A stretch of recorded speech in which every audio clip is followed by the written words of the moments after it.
And so with no crime, no victim, no evidence, no proof, no agenda for America, this impeachment charade marches on, following no rules and adhering to no sense of honor. The American people aren't fooled by dirty tricks. Voters will never forget that Democrats have been triggered into impeaching the president because they don't like him and they don't like us.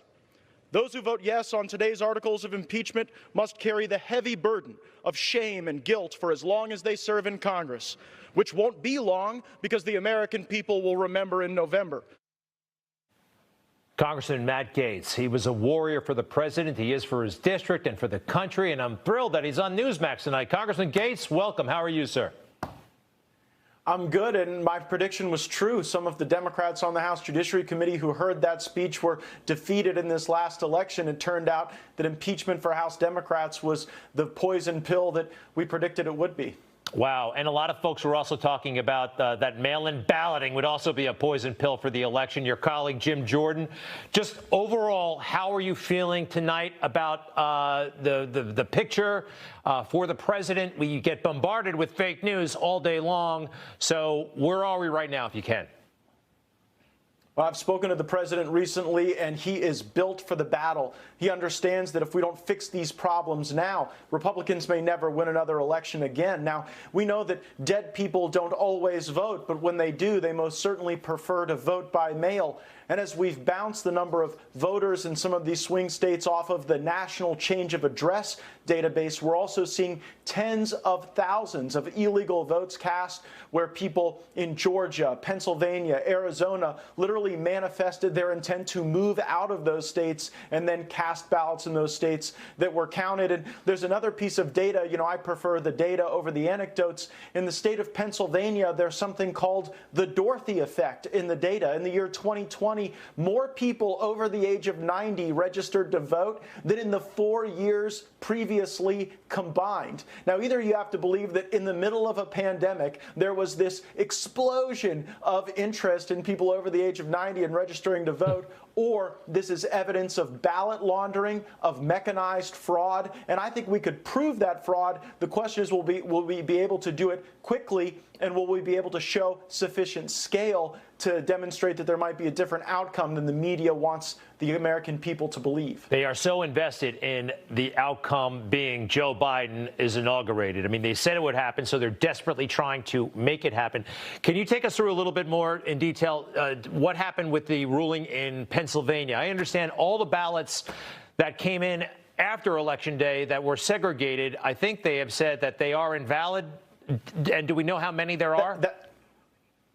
Well, we know that a judge in Pennsylvania has ruled that the state's chief elections official exceeded their authority when they chose to authorize these additional ballots. Now, those ballots I don't think are the ballots that were counted in the tallies that have been publicly reported showing the current distance between Trump and Biden.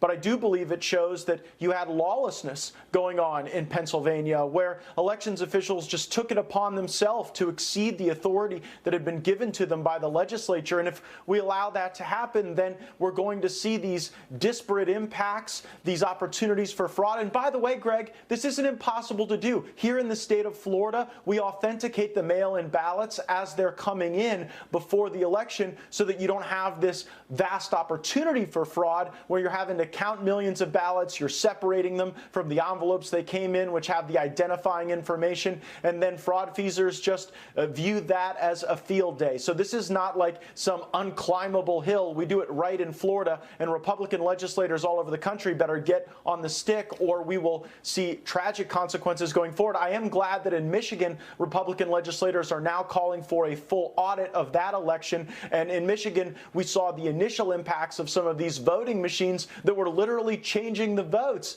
from President Trump to Joe Biden. So I think there's certainly sufficient predicate evidence for a more thorough investigation in that state as well. You mentioned Florida. Florida, we called it here 8 o'clock at night, and you do have your act together with mail-in ballots. You've been doing it for a long time. Is it possible, because I saw the mainstream media get very sad, they went very dark very quick after Florida turned out the way it did, that other states kind of got the message, and we better slow things down. And they did, as you know, stop the voting in several key locations. Was that as a result of the results in Florida for the president, do you think, on some level? Yeah, I can't speak to that. I do know that Florida was over well before many in the mainstream media were willing to acknowledge that fact. And I do think that on the West Coast, we might have seen greater enthusiasm, greater turnout from some of the president's voters if you'd seen proper earlier calls in Florida and North Carolina. But the real message in Florida, what a difference a popular governor makes. You know, we got a popular governor in Florida. We won it. Maybe the Republican governor in Arizona could have had a little higher popularity and could have helped the president a little more. Congressman Matt Gaetz, it's obviously not over. We're glad you're on the case. Thanks very much. Come back soon, okay? Thank you. Enjoyed it.